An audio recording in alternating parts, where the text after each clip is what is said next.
Welcome back to my channel, everyone. My name is Sarah Willoughby. I'm the host of the Diamonds Conference and the author of He's Making Diamonds, A Teen's Thoughts on Faith Through Chronic Illness.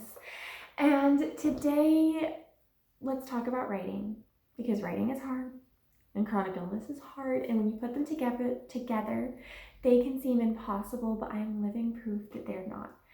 And today I want to talk about what to do when you don't have the emotional energy to write. And this one hits really close to home right now because honestly, even just like sitting here filming these videos, I think I'm tired, I'm worn down, I don't know what I'm doing. And I know that a lot of you can relate to that. When you have a chronic illness, when you have long-term health challenges, it wears on you. It doesn't just physically wear on you, it doesn't just physically limit your ability to write, it emotionally wears on you, spiritually, mentally, it really affects you, and it can drain your energy. And writing takes a lot of emotional energy. We don't tend to think about that. We don't tend to think of the spoon theory, if you haven't seen it, look it up, in terms of emotional energy. We tend to think about it in terms of physical energy. But it totally applies as well. We have a limited amount, and so we want to be really wise with how we use it.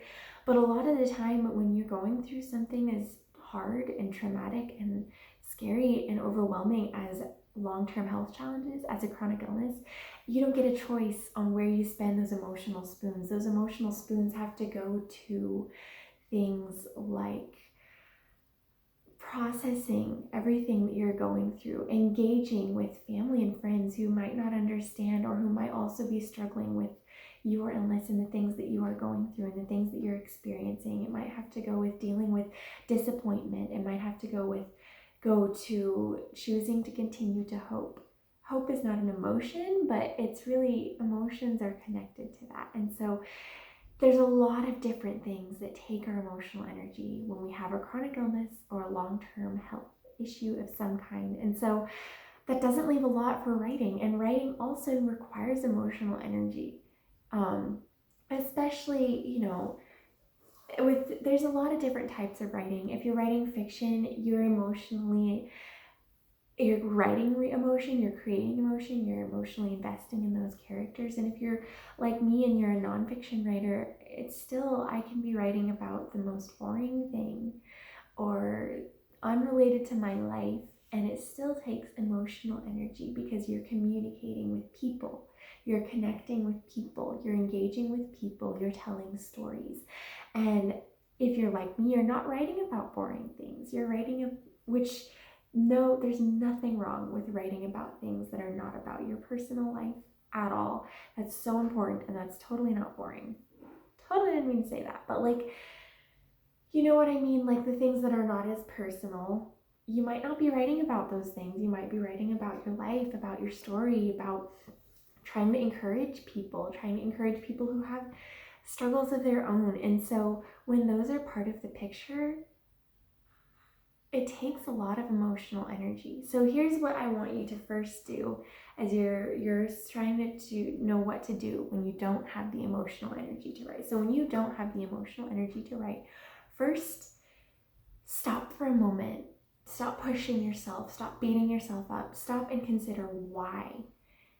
Why do you not have that emotional energy? And where is it going? It's not that you're being lazy. It's not that you're being like, I don't feel like it. There's somewhere that your emotional energy is going to. And so I want you to take a moment, even push pause if you need to, take a moment and go, why? Why is it gone and where is it going? Because when you do that, you can have grace for yourself. And that's the first thing that I want you to do, is to have grace for yourself, to not just keep beating yourself up, to go, oh, this huge thing is happening or this small thing is happening. It doesn't matter what it is if it's taking emotional energy. And maybe it shouldn't be taking emotional energy. And now's the time to go, oh wow, I don't need to be obsessing over this. I want to stop. And you need to, talk to a mentor, talk to a friend about what you can do. And that's a whole different video, like, to stop that. But if it's going somewhere that it needs to be, that's okay, and that's not wrong, and you need to give grace, okay? Please have grace for yourself. And then the other thing that I wanted to talk about was when you realize, okay, this is where it's going, this is what it's doing, I'm having grace for myself.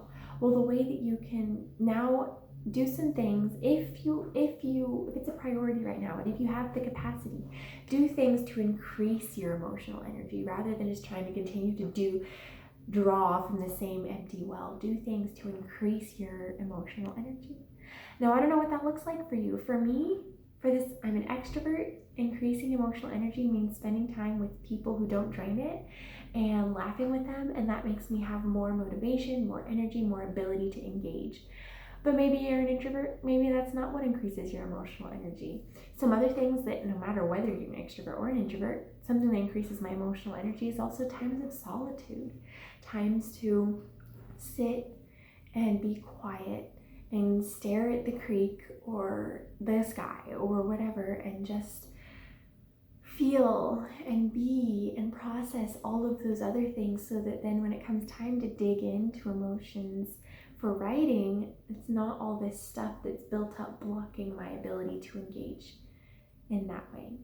And so be quiet, whatever that looks like for you. Or something for me, maybe it's more tangible. Maybe a lot of the ways you increase emotional energy are by processing the emotions that you have. But sometimes you don't even have the energy for that. Sometimes you just need to go to bed. That's what I did last night.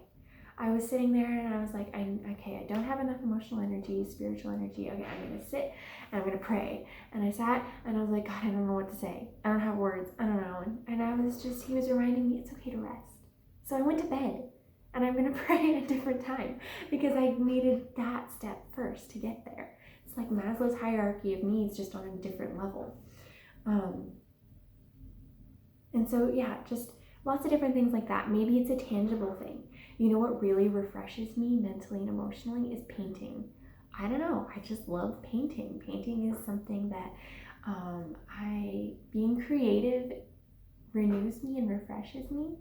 But writing, for some reason, doesn't have that same effect because I need to be more engaged with it, and it's often for other people to read. So painting is a way for me to be creative, to have that increase, to have that in without needing to create something for someone, without needing for it to be perfect, without needing to have the same emotional investment, even though painting is an emotional investment. So I don't know.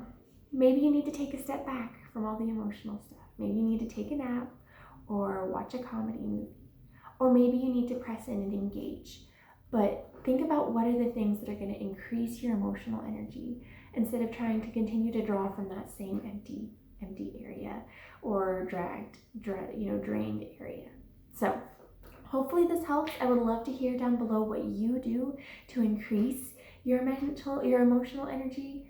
And take that time to consider what is draining your emotional energy. So, like, subscribe, comment, all the things if you want to. I will see you in the next video.